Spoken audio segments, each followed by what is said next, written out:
আসসালামু আলাইকুম। কেমন আছেন সবাই? আলহামদুলিল্লাহ আমি অনেক ভালো আছি।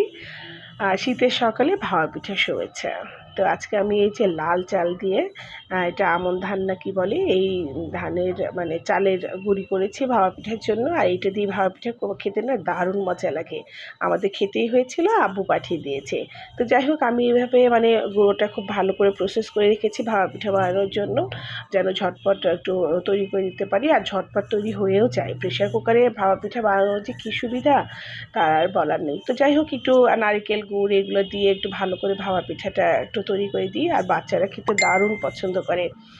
তো বাচ্চাদেরকে আসলে একটু বিকেলে মানে দিলেও আবার সকালে দিলেও মানে ওরা খুশি হয়। দুটো বাচ্চারই পরীক্ষা শুরুই হয়েছে, হাফ ইয়ারলি পরীক্ষা হচ্ছে ওদের। তো যাই হোক মানে বাচ্চাদের খুশি করি, বড়দের খুশি করি। তো এইভাবে আসলে মানে প্রেশার কুকারে বানানোটা না অনেক সুবিধা হয়ে গেছে। একদম আধা ঘন্টার মধ্যে অনেক পিঠা মানে তৈরি করা যায় একটু প্রসেস করে রাখলেই।